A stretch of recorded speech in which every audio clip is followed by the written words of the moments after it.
Good afternoon, everyone.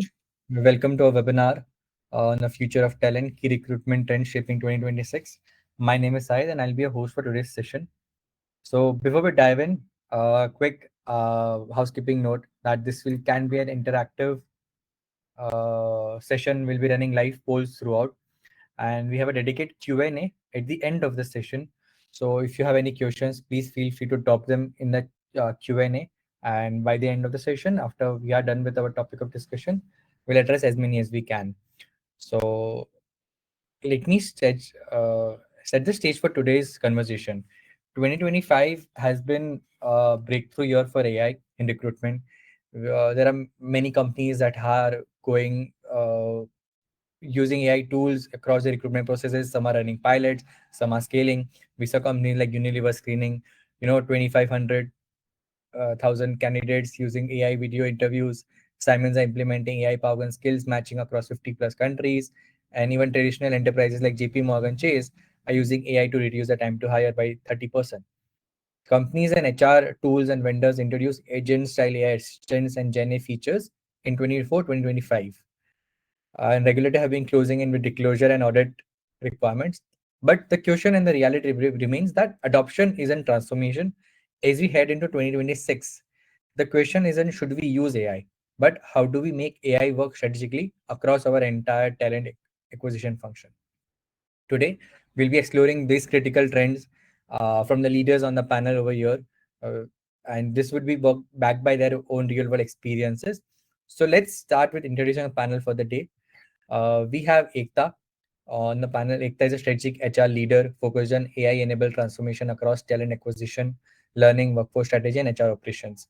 Having previously worked in Morgan Stanley, Colgate, Bloomberg, and she currently works with business leaders to translate evolving HR trends into practical, scalable strategies that improve agility and employee experience. Ekta advocates for ethical AI adoption with transparent, human-centric design principles. Then we have Jyotis. Jyotis is a co-founder of Zappy Hire and has architected AI driving systems end to end, giving clarity on where talent platform deliver value and where they fall short. He currently leads marketing and sales and product at Zappy Hire, and he helps HR leaders cut through complexity by focusing on practical, measurable use cases, ethic, and that's Jyotis. We also have David. He's having trouble joining, but he'll be here with us in a minute or two. But to introduce him, David brings extensive experience leading HR in, BFSI, which is highly regulated, high-stakes business environments. He has implemented large-scale HRIS rollouts, culture transformation programs, and performance systems, while putting employee experience at the center. So, while we start, I have a poll which will tell us the pulse check of the audience over here. So, for here, uh, I'll start with a poll. You can give responses, and by the time David will also join. So, the question is, where is the organization in the AI recruitment option?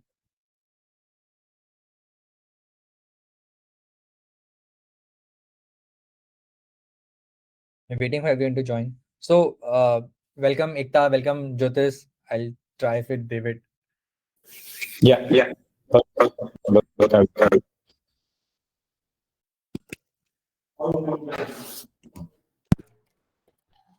It's good to be here. Thank you for inviting. Very excited for this chat today. So, Ekta, just to give everyone a perspective, Ekta comes from a global experience. She has been mainly in the North American region and leading HR over there. So when we invited her, she was like, "Oh, I don't know the Indian context and how I'm going to, put my experience over there." But I think when I talk about everyone over here, we would love to know what differs over here. I have, in my limited understanding, tried to give Ekta what the talent landscape here is in India and South Asia. But those things from North American, we'll see what trends they are maybe following right now that India will soon follow. What do you think, Jyotis? Yeah, of course. And thank you so much that to join with us. And of course, as you rightly said, innovation happens everywhere. It's not like early days, a lot of differences between India versus other countries. Now, I see if you look at it, the global adoption in AI. Apparently, India's adoption rate is much better than global adoption rate. So, thanks to all innovators here who is actually doing very good in terms of doing the adoption and identifying the right use cases.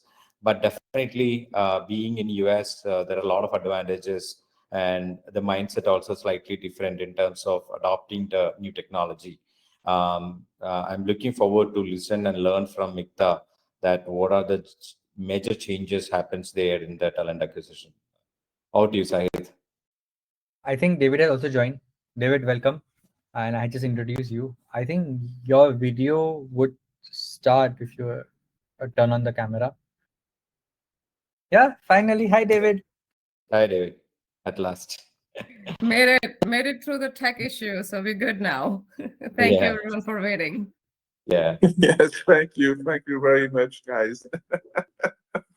So, David, Great. I have introduced you and all your experiences so far in working in highly regulated field, and how advances in AI you have been able to do in that capacity and how you're currently working. Do you have any opening words, or should I start with the first trend? I don't know, just to thank you guys for giving me the opportunity to share my experience with AI, especially in the motion context. Yeah. Got it. So we also have the poll results. I'll publish the result. So 38% over here are piloting and testing the AI tools. 30% exploring, researching, and evaluating. 11% are scaling. 15% have not started. So we'll need to see who those 15% are. Interestingly, 3% of here have fully scaled, and maybe we'll see how that works and what insights we're able to get from them. Trend one, how it says that 30% are, piloting and testing. So the first trend is that AI maturation and integration. There are in 2025, HR platforms introduce the features agentic AI doesn't just automate things, but also recommend actions. LinkedIn expanded AI assisted candidate matching. Companies are asking, the core question is, how do we merge our tech or unify our tech? I don't want to run lots of processes via lots of tools. How can I do via one tool? So let me start with you, Ekta. We are seeing companies like Accenture deploying AI across their entire recruitment lifecycle, from sourcing to onboarding, serving close to 700,000 employees globally. Many organizations experiment with isolated pilots, sourcing here, screening there, but many struggle to scale.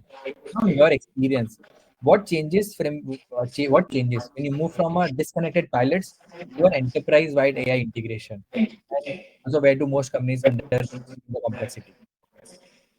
Yeah, sure. Thank you for the question.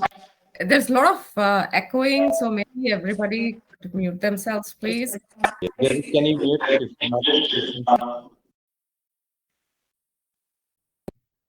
Is that better? You can hear me? Okay, great. I think these are, first of all, great poll results. Thank you, everyone, for sharing those with us. I would love to know the 3% who have scaled as well. I think it's very interesting. We can do that at the end. So my experience, as Sahid and Jyotis mentioned, has been primarily in the US, and I have been in HR for 2 decades. I've always been in the intersection of people, process, technology, and data, and pilots and testing and learning has been close to me for years. The biggest, I would say, challenge, concern, being a HR tech leader I have is we do these pilots, these are great, but these are in silos, right? And with disconnected systems. When you, being in HR, you run a pilot, you're doing it, you start from HR for HR. So you're, for example, you're launching a Ask HR, you can call it an AI assistant, or the systems we use to launch. You're launching a Ask HR system within HR and not letting the business know what we're doing, why we're doing. An ultimate business result, launching an Ask HR, is helping the employees. So that big disconnect between business, HR, the technology you're trying to roll out impacts the overall success of the product launch. It is not a checkbox, right? So when you launch pilots, make sure you're looking at the holistic picture of technology. You're looking at the end result. I'm not going to talk about measurement yet, but you're looking at who you're impacting. It is the employees who are getting impacted and benefited. So you have to look at that audience. You need to consider your employees, or I would say your customers, right? It needs to be customer centric or people centric when you launch or pilot something, looking at the results. So technology ecosystem, people ecosystem, and then business strategy. These are kind of the three things. If connected well, the results would be amazing. That's something I would share, what we have done, I have done in the past, and what makes a difference. Got it. That's interesting. And adding on to that, how does one, following up with you, David, that in large regular organizations, this is where the AI truly breaks, because when the organization is small, under 500, under 200, under 100, they don't have too many maybe job openings or too many, to deal with at the moment. But when there's a scale of, hiring 200, 300 jobs in a month, which is where the scaling would break. So, where does it break? Is it culture that there's no AI-driven culture over there by the first place? Or is the process ownership or risk or visibility or lack of training, David? Mhm. Yeah, but I can definitely relate to that question, because from my banking background, I come from a, let's say, highly regulated sector. And from there, we still have, I take, for example, banks. Banks were still skeptical about AI. And even as of today, they are even skeptical and concerned about even cloud storage. Okay. And what's interesting is that I was talking to someone last week who works for AWS, Amazon Web Services, which is cloud storage organization. They offer cloud services. And that person works in Thailand. Okay. And she offers that kind of service to her clients there. And one bank decided to go for cloud services. I'm not talking even AI here, cloud services, because the data is going to, they're going to have a data center in Thailand. Just sharing with you what the concern that those organizations, highly regulated ones, are facing right now. Okay, so this is one thing. The other thing also is, in Mauritius, we have many family owned organizations. Okay, and those family organizations, their risk appetite is quite low, and they do business more in the traditional way.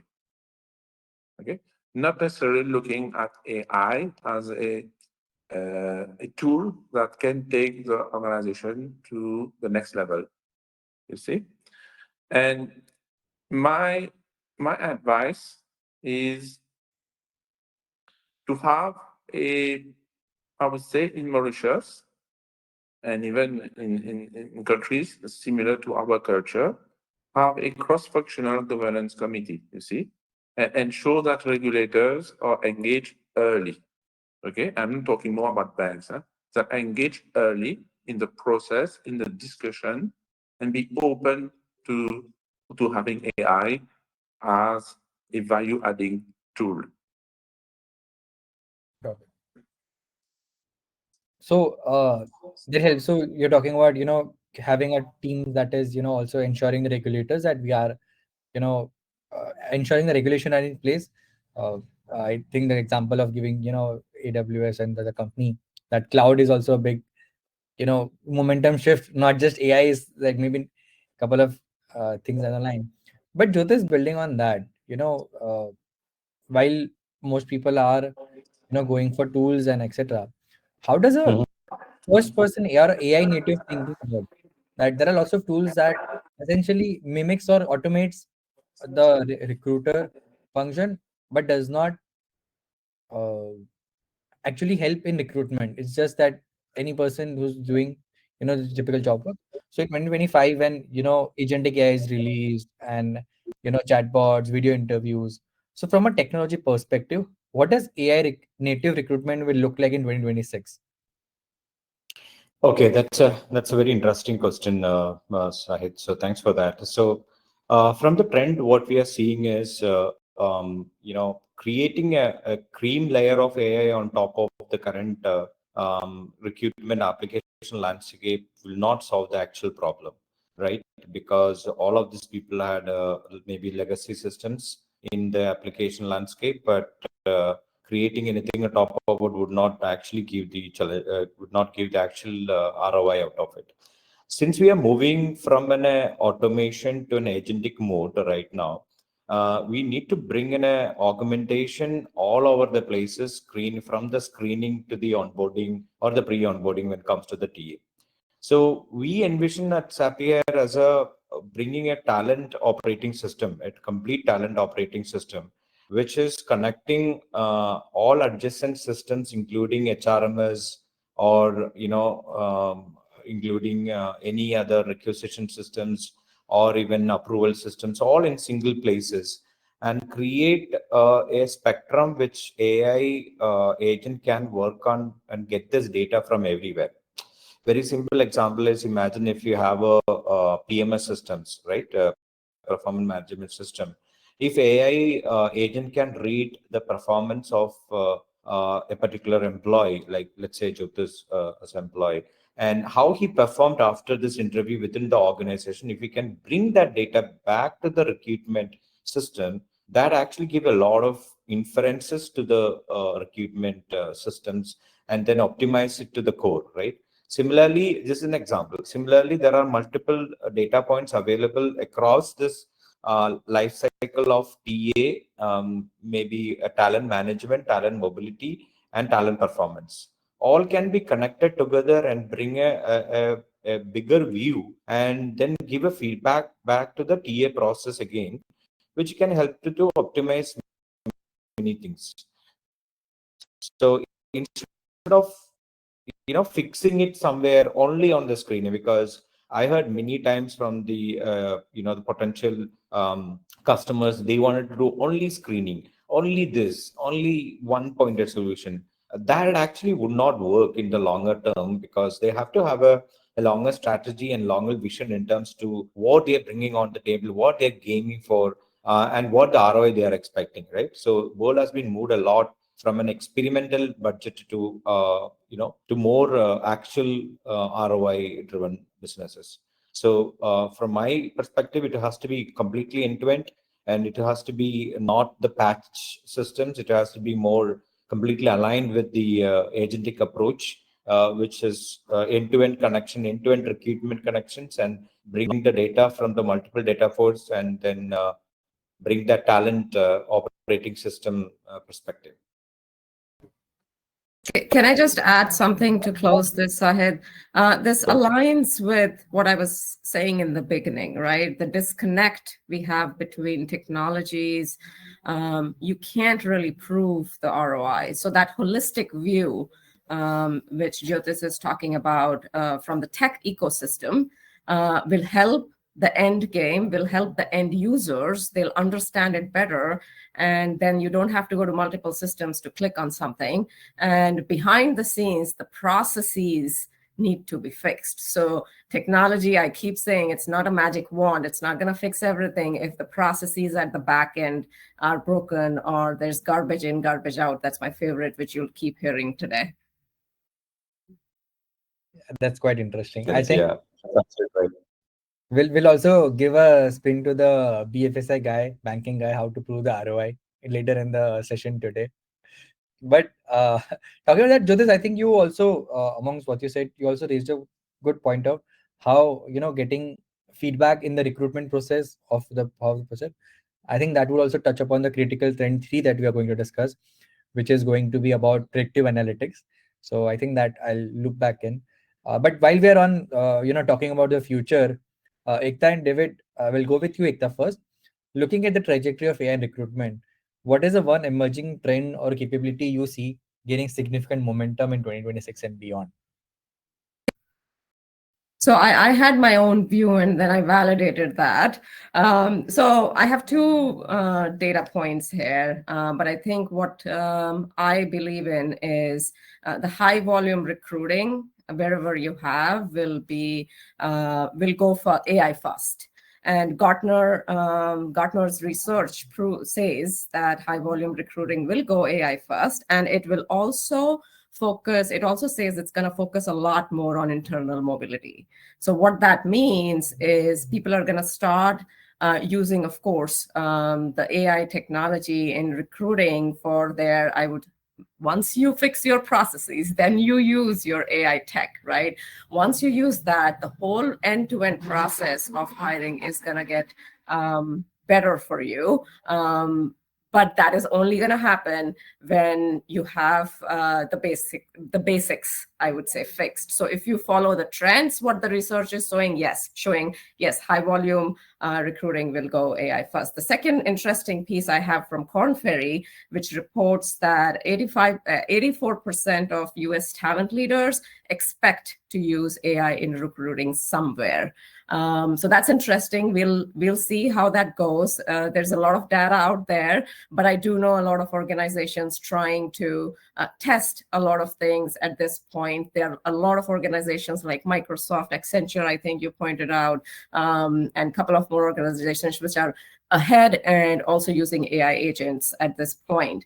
But yeah, whoever is wherever in this listening, I think it's time to start trying if you haven't yet. David, anything you would add, what you have heard, or anything additional? David, you're on mute. Can you unmute? Yeah, I think on the recruitment side, what's I think that we don't we should not be losing the personal touch, the personal contact. Okay, and we should not be using AI as an interview tool, and that's it. And I think that we still need to have face-to-face interviews. And I think for me that's very important. And especially in Mauritius, where we do favor a lot of one-to-one relationship. And this is the one thing. And the other thing also is that the challenge also is Mauritius is that we are a bilingual country. So we do speak English and French. And we need to test the candidates on both. Got it. So essentially not losing human touch and maybe figure out a way how can we balance human touch and AI in 2026. Plus also be more inclusive with different languages. I think there are lots of tools that are English first. So essentially having more native languages for people that would scale AI. Exactly. And the last thing also I want to add is that transparency is critical. We should not fall into the trap that, it's AI who has decided not for you candidate not to be selected for that job. And we should not go to that extent, I think. Yeah, it is getting it's getting scary out there, right? With fake people and fake resumes, everything. But I think the word of next year is going to be in all the spaces, but humanizing, keeping human in the loop, which we call. But that human element is we're going to realize that it's more and more important as we bring in this partnership of AI collaboration. You need to learn how to work with AI. For that, you need to have certain skills, and humans have the best skills. Exactly. Totally agree. Absolutely. Yeah, just to add one point there.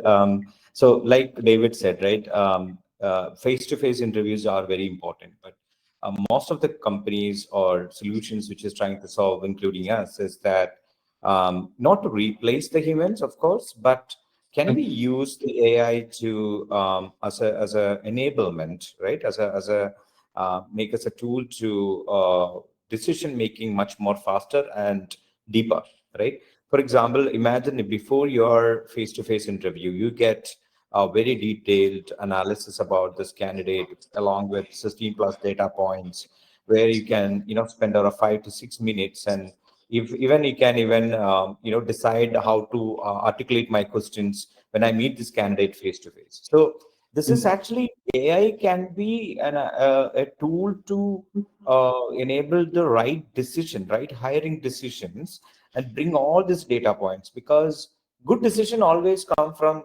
maximum data points, right? If you have less number of data points, apparently your decisions may go weaker also. So to get a strong decision points, you need to bring the data to the maximum level. AI can leverage that point, and definitely it can help you to bring all this point and act as an assistant to the interviewer. Point number one. Point number two, AI is now capable of even doing the language language proficiency in multiple languages. Like in our SAPI view, we have 43 languages supported, including some of the vernacular language in India, like Tamil or Hindi and so on and so forth. So AI is capable to bring all this process in place, which is actually reducing the time for the recruiters and increase or improve the efficiency of the hiring decisions, right? So these two things we have to look at it and see, because one of the recent trend I've read, 2026, a lot of people are going to use AI screening tools, because they see this is a process which take a longer time for the for any recruiter. Hence, 76% of recruiter time scores the initial screening and ranking. Now, if AI can actually take few percentage of that effort, which is actually creating a longer impact or a much bigger impact in the total time to hire or cost to hire, right? But again, not replacing it, we are actually coexisting with the AI. Yeah, I totally agree with you. If I may add, going back to your first point, where you use the AI results interview in the face-to-face interview, remind me of what interviewers are still doing today, using the personality test profile results of that, and discuss it with the candidate in the face-to-face interview. It's same approach. Yeah, got it. I think, yeah, fair point. So very interesting insights, and I think that gives a good cue for me to talk about our next poll, which is while we talk about the future, there's also a current present scenarios and challenges where everyone is facing with AI recruitment. So before we move on to the second trend, which is skill-based hiring, let's see what is the challenge with AI recruitment today with our audiences.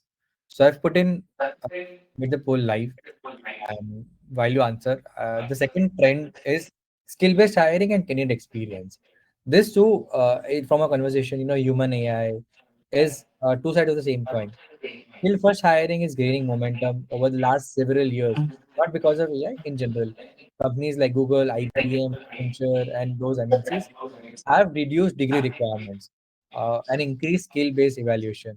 At the same time, 2024 and 2025, product releases shows that AI can validate skills at scale. Earlier, it was case-to-case basis, those things. But here's the challenge. Transforming hiring models requires more than just tools. You know how Ekta just said that first you need to have the basics in place, and then AI can help you. It requires alignment across hiring managers, recruiters, and leadership. But with candidates, they want speed, but they also want transparency.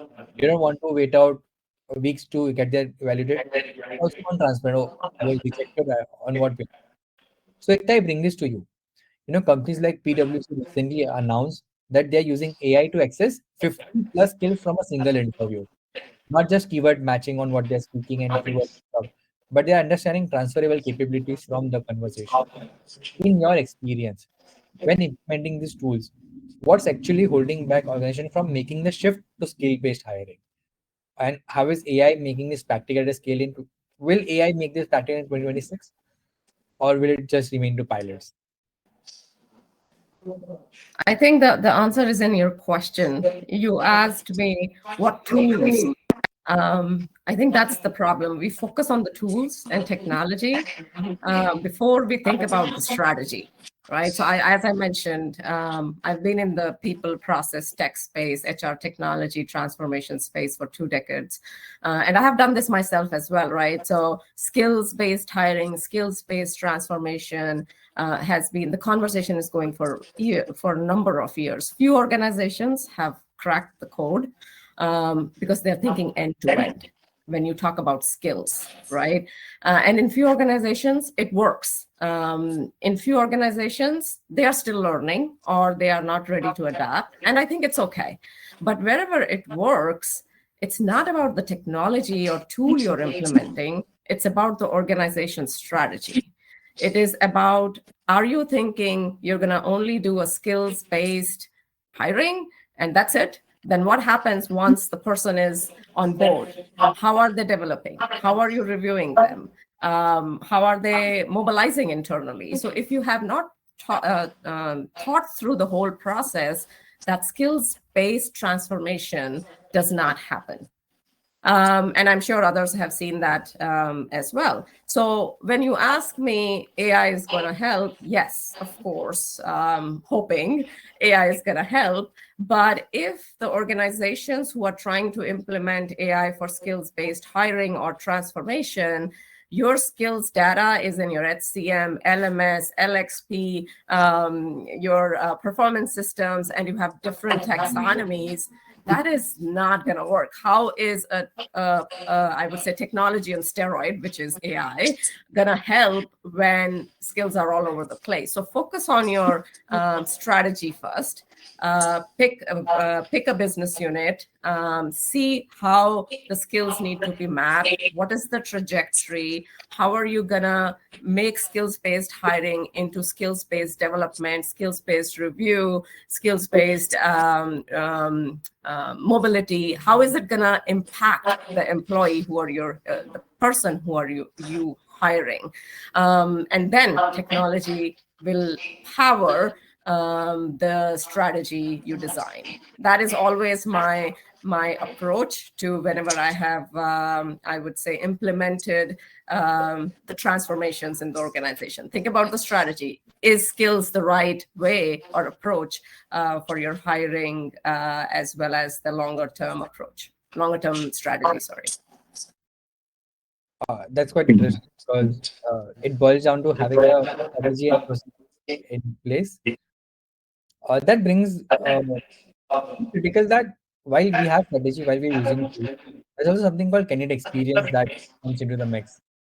We can move to skill-based hiring, we can move to AI hiring, but one thing that most of the candidates is speed.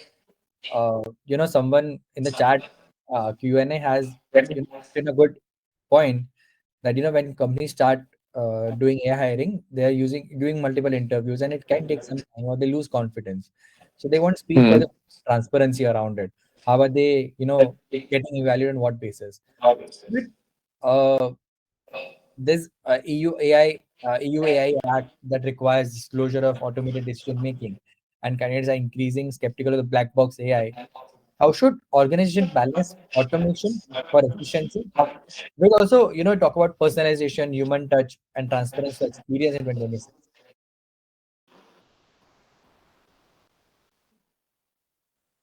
David, can you hear me? Sorry. Yeah. Sorry. To add to what Ekta was saying also is that, I mean, we in Mauritius, we are faced with a shortage of resources, of manpower. Why? Because we are into an aging population today. Okay.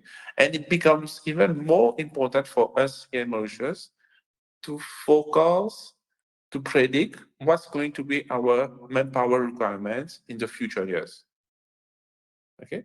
And if we don't do that, this is where we rely a lot and we do short-term recruitment, and we feel that we are in the pressure to recruit immediately. Okay. And not using those tools will make us do the wrong recruitment. We recruit the wrong people, in fact. And then when we do wrong recruitment, then we need to manage those persons, and then we need to exit those persons. It costs us more time. It will cost organization, you see? And this is where adding those tools in our process will enable us, in fact, to make the right recruitment. My view. Yeah. Got it. So if I break down across stages, so where most of the time is spent is screening and all those, right? So the first level of even beyond going to, let's say, agentic AI interviews, let's say our organization like Maruti would receive 10,000 applications per job. Half of them can be easily not I'm not saying easily in the sense, but half of them they just apply because it's Maruti. They don't look at the job profile, they don't look at, right? So uh, a bit dicey question here, but when you're deselecting those people or not selecting those people, how do you manage that, communicating to them? Do you just send a bulk email conversation, or you just don't respond to them, and so they would think that Maruti used AI and I was not selected, right? So the transparency is also there, that we did not select you. AI did not come into the place. It's just what a human decided. Okay, I don't want people. If, let's say, it's for sure it's a role based out of Mumbai. But you But shouldn't forget, the human is the one who has uh, inserted the requirements and the parameters in the system. Based on those requirements, those people are not going to be, if they don't have the requirements, they're not going to get selected in the first screening. got it. AI has just facilitated the process. Yeah, I think it is a very important point. And this question, whoever posted, thank you for posting that, Tushar, I guess. I think it's the mindset. Now, there's so much of content, and there's so much rumors as well out right now going on. Nobody knows how we're gonna navigate this change happening with the power of AI. So that transparency, trust, either it's a human or technology, builds over time. To David's point, somebody has inserted some JD keywords requirements. Somebody has created the AI, hopefully in the right unbiased way, to take the data, sort it out in the right way, and analyze it in the right way and give the results. In this whole thing, there is human, there is data. If we feed and I can't stress enough, if we feed the incorrect biased data behind the scenes, AI cannot help. It's going to spit out whatever whatever has been fed to them. So humans are very important. Yes, there's this change curve which goes like this. So we are here somewhere where there's a lot of unrest, there's a lot of inconsistency, there's fear, there's lack of knowledge. So read as much you can, but read from good sources, use the right technology, and the trust will build over time. You learn for sure. So don't panic is the thing. Got it. Very interesting. So, Jyotish, I'll come to you, which aligns well with the next question.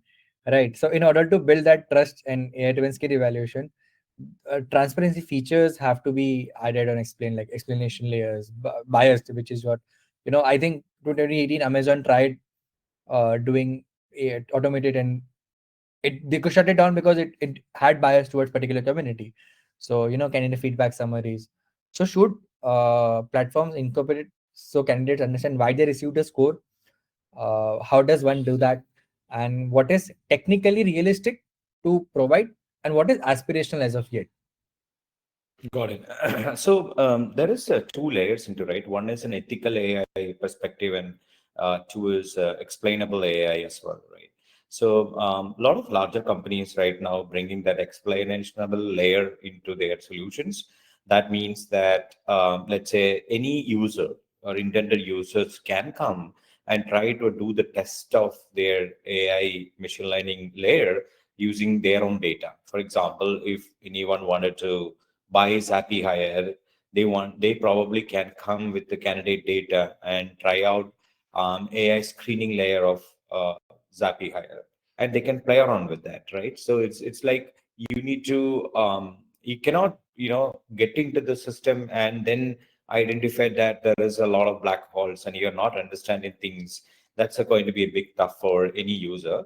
Hence, there is a lot of layers or available for to test the AI and make sure that this is actually working without any bias as well. So this is very, very important. And ethical AI is also one of the standards, bringing in multiple cases, including GDPR. It's a very important where we need to have less biased systems or less biased data to be ingested and trained that machine learning to make sure that things are working fine.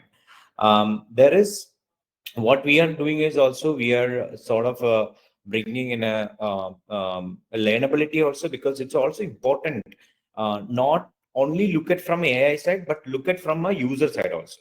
Users has to also be very vigilant at how to use it, and be very clear about how they're going to use the AI, right? So that learnability module is very essential, especially as they started in Europe, saying that before you start using any AI system, you should know how to use it, right? It's like a weapon, right? You need to use it properly. If you use that weapon, definitely it will help you to cut things faster, but you should also know how to use it, otherwise it may cut your own finger, right? So this is a similar approach, the similar analogy. If you apply the AI, users also should know how to use it, and it's not magic anymore. I have heard a lot of use cases from the customers where they think the AI can do a lot of magic, right? Like bringing the data from everywhere and show them the data or the candidate data immediately, and the next day when they pause the JD. So it's a exercise has to do from the both side, from the companies or whoever giving this solution. They also bring that explainability and that ethical fact of AI to the systems, and very transparent to the user. Same way, users also should learn how to use this particular systems or AI systems. So it's a mix of both sides to be make sure that this is something, a new thing, we are adopting it, and how to make it the maximum leverage of it. If you don't like or not, AI going to be here for sure, right? And that's a truth. We need to accept it, then ask a lot of questions and make them little dif- uh, think a lot of about it, and not adapt it. Instead of, I think we should start adapting it even very small scales and see the benefits you're going to get out of it. At the same time, you should be very careful about how to use it as well. I know we are running short of time, but I do want to add one thing, Jyotish, what you said. In addition to how to use it, it is also the awareness, like the pros and cons, right? The auditing piece, the governance piece. It's not only about using the tool. So I recommend to the CHROs I speak to back in the US, how you have ethics mandatory required training you need everybody to take when you come into the organization. We got to do something like that. It needs to be the part of governance model. I know we were going to talk about later, but I think it matches with what you're saying, is people need to be aware, people need to acknowledge, people need to know the data security piece, risks, everything which comes with that. So it's a holistic learning for them, instead of just check boxes that, okay, I've learned the tool. That's very interesting. Sorry. If I may Yeah, if I may add one thing here, if I may add one thing here, this is why, and I totally agree with what Ekta just said, is that all the departments have to be in synergy. I mean, let's say HR is using the tool. So we need to have compliance department who's looking at the regulation part, have to be in tune. The IT department, in terms of information security, also needs to be aware. You see, all those players have to be in tune. This is one thing. The second thing is, let's say you have an internal audit department. I mean, how will they assess those who are using AI if they themselves, the internal audit department, internal auditors, are not trained on AI? got it. Got it. Yeah. It's interesting. And we have lots of questions pouring in. I think we might cut a question or two of my own so I can ask other people's question. But building on that, what David mentioned, what we mentioned, that processes has to be fixed, and that the trend we see is that predictive analytics, right? He said that if they hire a wrong person right now, they are wasting lots of time, so they have to hire in advance, and AI tools can help them.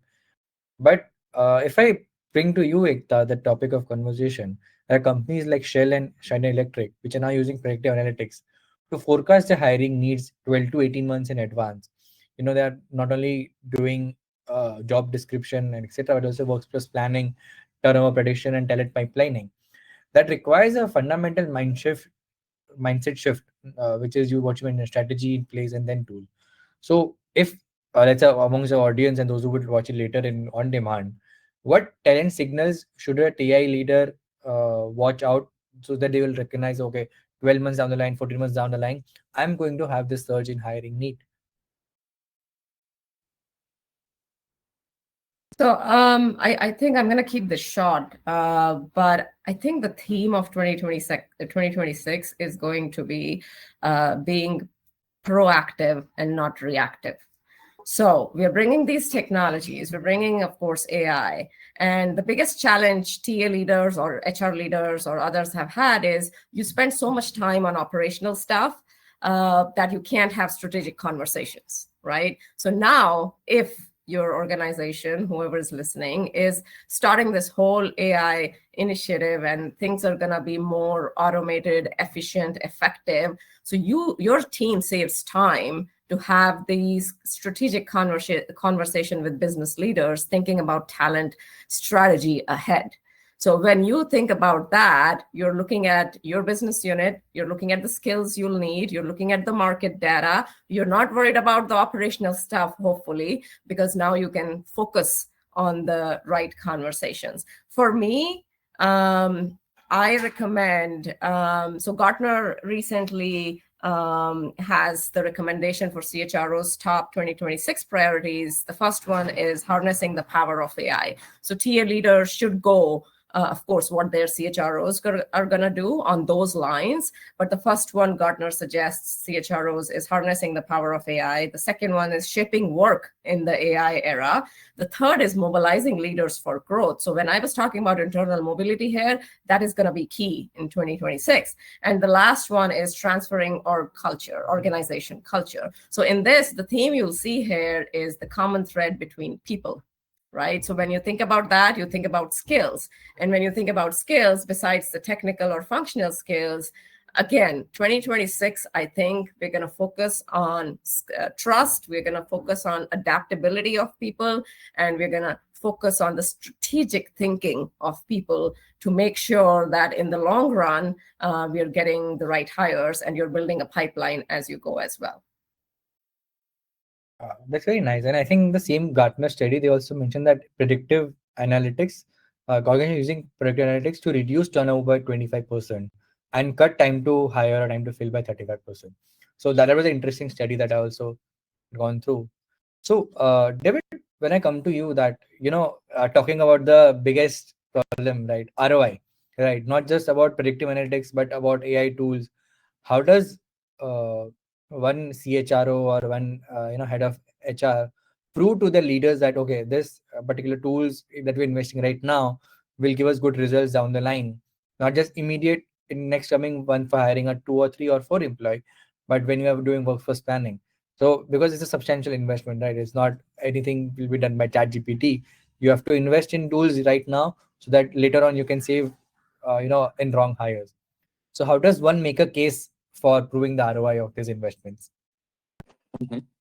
And this is where I think this is where you need to get her. But first, I mean, you need to speak the language of your CEO. And many CEOs, they talk figures. They know only figures, they know only numbers. And this is where some CHROs get it wrong. Because when they go and make the business case with the CEO, they won't talk numbers. They will talk only about HR stuff. No, me being HR, I'm not criticizing HR here, but we need to adapt your speech to the language of the CEO and talk numbers if you want to convince him or her that we need to invest in that recruitment tool. This is number one. Number two, when you are approaching recruitment providers, I mean, they are the ones who can help you build on your business case and work out your ROI. What's going to be the return on investment? You see? And they can definitely assist you in that.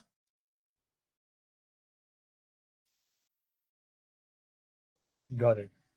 Yeah, and this is an important point, and which David, I'm glad you brought it up, because initially in the beginning I mentioned, right, how we pilot things for us. When I say us, HR, for HR. Now you're not involving the business; they don't know what's going on. How are they going to help us prove ROI, right? So when you think about the business case, make sure you're involving the business with you. You make sure you're involving the employees as well, who are going to be impacted at the end with you. That will help your business case for sure. Got it. So, David, just off the bat, have you had to convince your leaders that this is why we need ROI? Any story that annotate you want to share? Otherwise, we'll move to Q&A. Sorry? No, I'm just talking about if there's an anecdote that you would want to share of your trying to persuade your leaders and numbers that you would have quoted. Okay. At once, it was before AI, and we had to implement an Oracle HR system in place. Okay. And we all know that Oracle is quite expensive. Okay. But then what we did is that we had to redefine all the HR processes. Okay.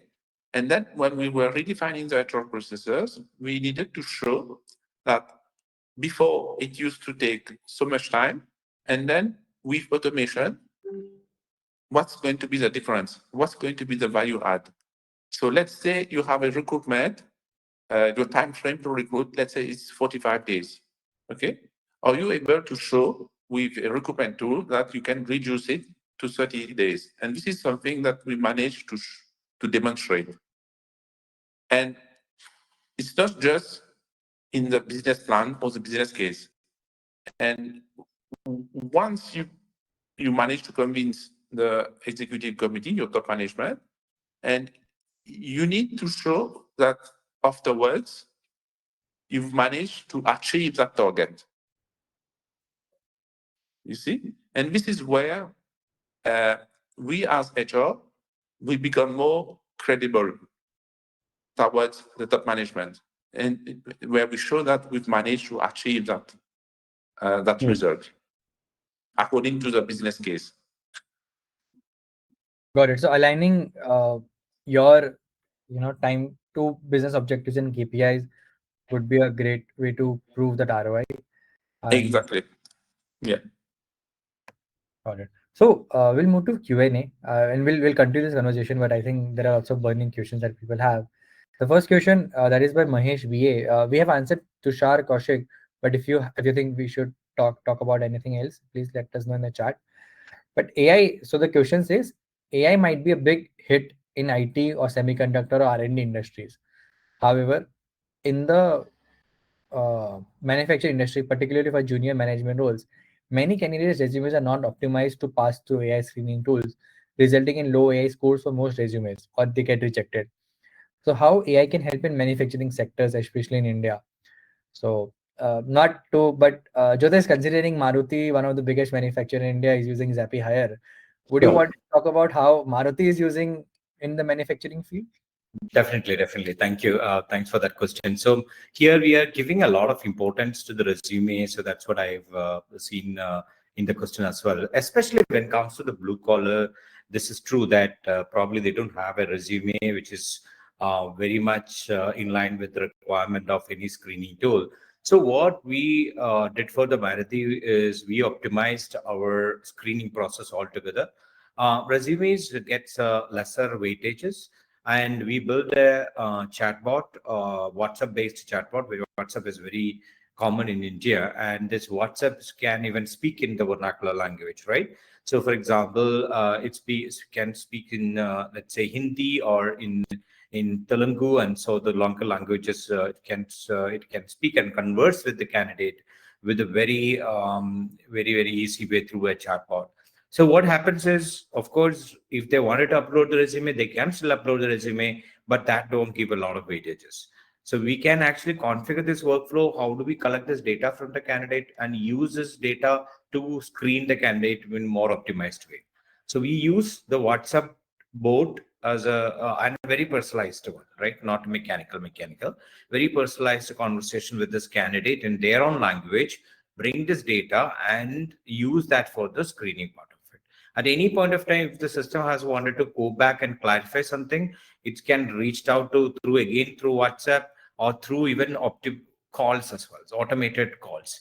When I say automated calls, I can clone my voice and my style, right? The way I articulate, I can easily clone for an AI agent, a voice AI agent in any language, in maybe in Bihari or in Hindi and all this kind of languages supported. So the point is that we cannot use one workflows and try to squarely fit in everywhere.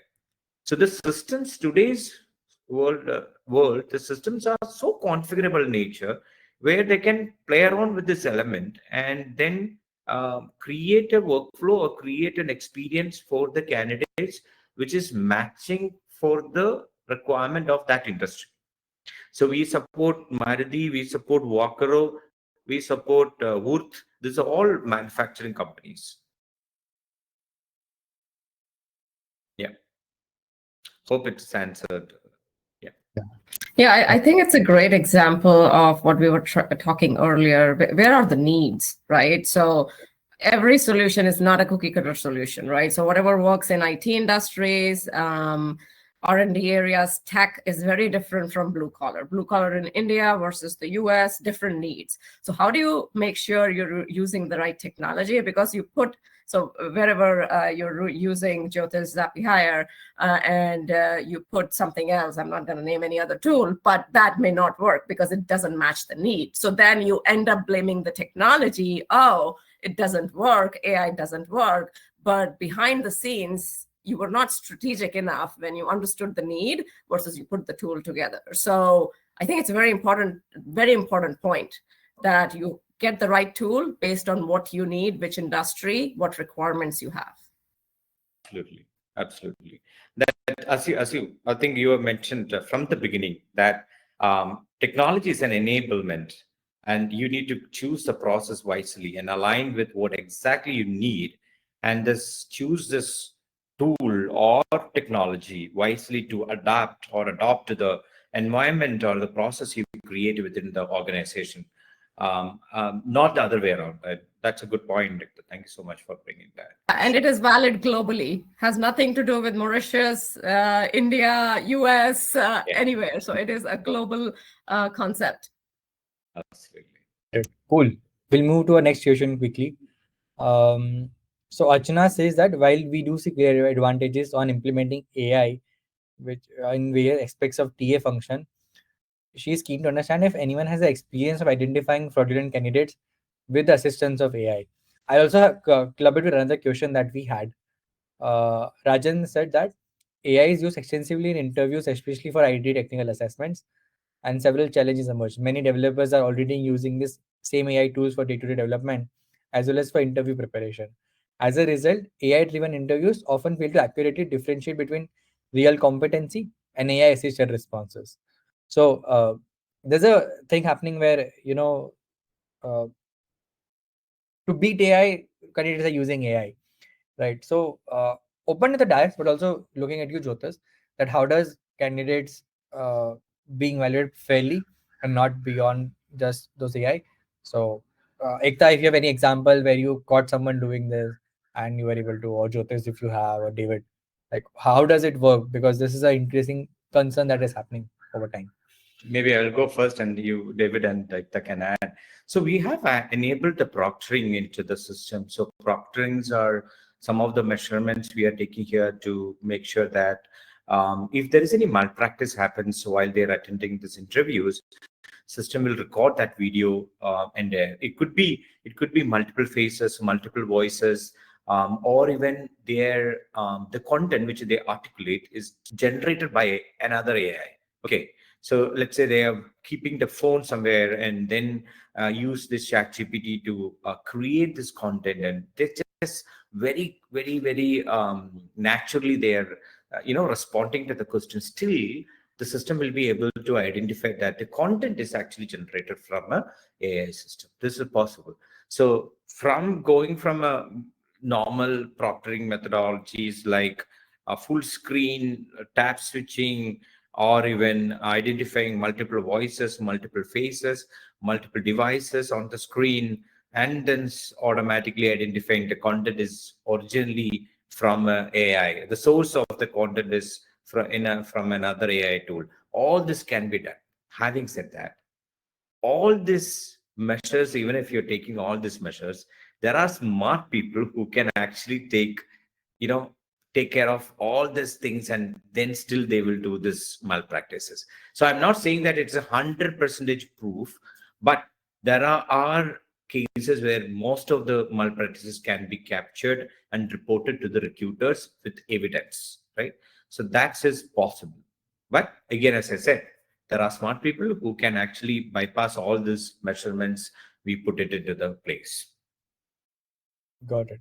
So Jyotish, just to one equip that, so AI is getting better and better on both ends, not just the recruitment end, but on the candidate end also, to evaluate it to full. Yeah, there is a company who got the funding um, to basically it's a main use case is cheat interviews. It's a newer way. So and it's got funding, very, very big amount they got funding. So the people using AI, that tool, to cheat interviews. I think they call their name is also called something called cheat interviews, something like that. So does it matter, right? I mean, people are happy to use it. They're creating a business out of it, and apparently the investors are ready to invest and see it is as a business model, right? It's very funny, but Ekta, David, you want to add anything? Yeah, I wanted to add something here. I think we need to, what definition do we give to fraudulent? Because it can go to the extent of having candidates who are sending in false qualifications. And here it's maybe more of a question is, can AI detect those false qualifications? You see, as an example, because up till now, what some companies are currently doing is to hire agencies who do those background checks. BGV, yeah. So there are companies who's actually automating the BGV as well, to some extent, but it's kind of combination of AI and human. One of my suggestion to all of here, including the panelists and everyone here, is because the moment we heard of AI, we first thing come to our mind is replacement. It's not always, right? It's not going to replace anyone. So we also should start thinking the coexisting strategy, even if it is, let's say, 10% to 20% benefit out of using AI in that workflow generation. That itself is a large or maybe a good ROI when you look at it from a larger perspective, right? So I think we should also start thinking that perspective, that will it replace that entire system? Will it is actually creating a lot of troubles? So a lot of this kind of before comes to this kind of a thoughts, I think we should also look at into a coexisting scenarios where it's actually given some value proposition to the business, even if it is a 20%. Start with that and then extend it to the next phases, phase by phase approach, and then go to the maximum level where you can actually give it and as an assistant to the human. Not always a human AI conflict. It's not always required. we can coexist. That's my opinion. Yeah, and I think that's where the whole piece around skills to collaborate and coexist with agents, technology, we all will need to learn that at some point, and I think we are almost here. But I do want to quickly go back to the fraud one, the fraud candidates piece. It is going to happen, right? People use technology incorrectly. People use for their benefit. People use it for innovation. So I don't think there is. It is concerning for sure, and people are doing it wrong. But people used to fake resumes as well, right? And then pass background check. I don't know how that happened, but it happened. So let's not blame technology for everything. But at the same time, how do you use that technology? And how does that technology, who are developing those technologies, they're going to find a way to find these fraudulent candidates at some point. But there's another data from Gartner, which I was reading actually this morning, and this is not to, panic everybody, but the rise of AI-generated profiles means that by 2028, globally, 1 in 4 job candidates will be fake. So that's the research by Gartner. So watch out and put things in place. I haven't caught any yet, but I will certainly share if I do. So I think that with that we come close. We're closing the questions. I think we have one small question that we can take. And beyond time to hire, what metrics should leaders track to assess whether AI is genuinely improving hiring quality and workforce outcomes? Last question. Beyond time to hire, what should one track to assess whether AI is genuinely improving hiring quality and workforce outcomes? We can actually, maybe I'll start, and then I'll pass to the others also. So, see, the time to hire is pure automation, right? It's a pure automation outcome is time to hire. We also should look at it beyond the automation, right? Because we have seen the agentic AI come in play, which can actually look at it multiple impact it can create in different workflows. So definitely time to hire is one of that most important. And we also look at it, the quality of the hire, right? How do we going to improve the quality of the hire? Because a bad hire create a lot of challenges in the organization, like David mentioned before.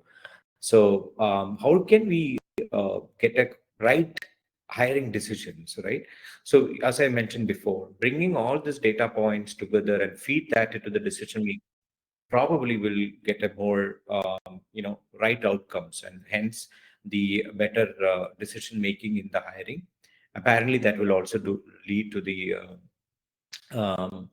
quality of the hire improvement as well, because I have seen many cases, my customers like Federal Bank or ISAF, they are using this feedback to create the questions by themselves. They will take a 5 to 6 minutes to read out everything about this candidate created by AI. AI can create a 5-line or 6-line about candidate based on the all the interaction happens till today or till the moment, and then give that into the interviewer.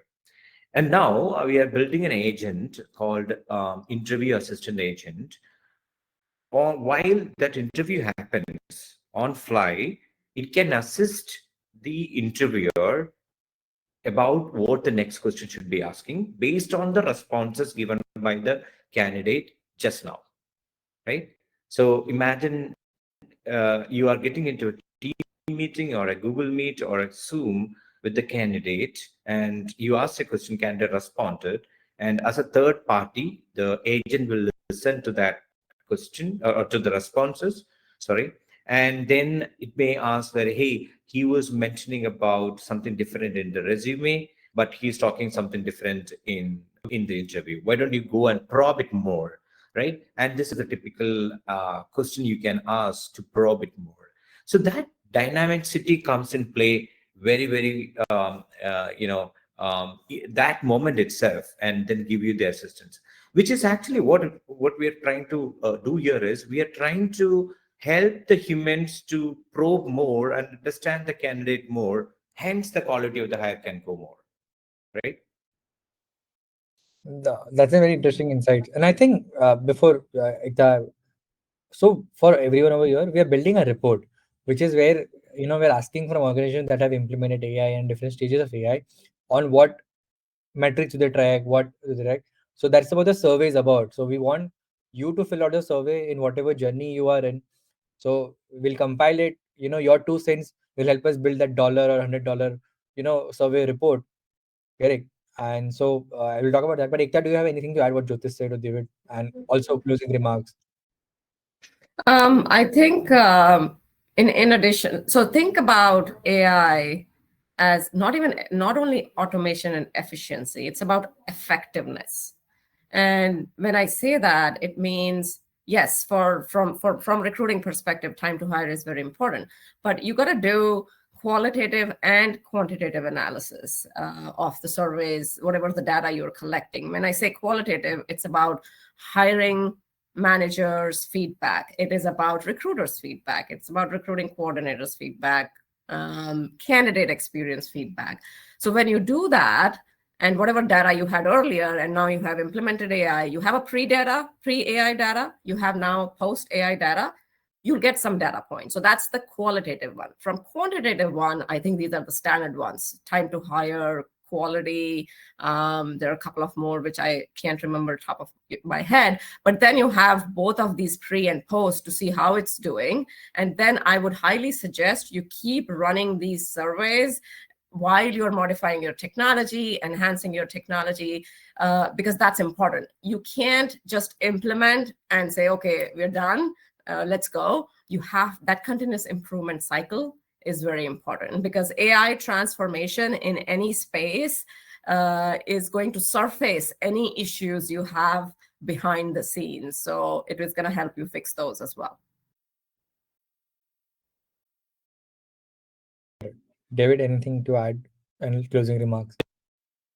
Yeah, one thing I would like to add here, and I totally agree with Ekta, that there needs to be measurement, tracking, ongoing measurement tracking. And the other thing also is that before considering implementing any recruitment AI tool or anything that's linked to AI, we should be able to question our current processes. And are all our current processes adaptable to what we want to put in place? And are we ready to challenge those current processes? And this is a question of mindset that we need to have here.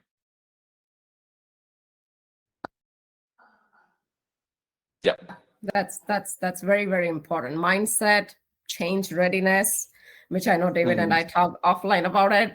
But that's the proactiveness we were talking about. Change management, when you say that, it feels like a post thought that, okay, we have this project we're going to implement, and now we're going to manage change.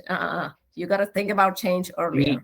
So the change readiness, to David's point, how ready is your organization to implement any AI technology? How ready is your organization for evolving the processes? How ready are your people, the top suite, the C-suite, the middle managers, people on the floor, everybody? Do that analysis beforehand so that you don't have any surprises at the end. And I used to qualify that by saying, what's the maturity level of the organization? Got it. I think with that we come to end. Jyotish, any last words? No, I think it's covered very nicely. Thank you, and David. Very good points. Thank you so much. So first of all, thank you to our incredible panelists, Ekta, David, and Jyotish. The insights and the personal experiences that you talked about are going to be valuable to everyone watching here, those who have watched here, and those who might watch in the future with the recording. Before we close to the audiences, I want to share that we are doing a survey, which I talked about. And if you haven't filled our survey, we'll send you a link tomorrow via email. So please fill those. That will give you a basic idea of what the industry is doing. We are also reaching out to more people. And what's in it for you? You get early access to the report that we create. We're also giving away gift vouchers to those who fill it. So you get a chance to win that. You also be able to get us. You'll also receive a certificate from us tomorrow, because you're, as your recognition for, building into the AI. Tag us in your post when you receive that. Talk about your experiences today, what you learned, and the most engaging one will also win a voucher. So what you learned from today, David, Ekta, Jyotis, you talk about it. Which recruitment trend do you think? You put your opinion out. Maybe you agree, maybe you disagree. We'll want to know. And the most engaging one and the most that we decide will send out some vouchers and some freebies. And the recording will send your recording by Monday. So watch out for that. And thanks a lot, Jyotis. Thanks a lot, Ekta. Thanks a lot, David, for your time today. I think it was a wonderful conversation to have. We had lots of questions. We'll try, if you have more questions over email, we'll forward it to you, and when we can connect again. That's it. Thank you, Thank you so much. Okay, Thanks thank for the you. invite. Bye-bye. Thank you. Bye-bye.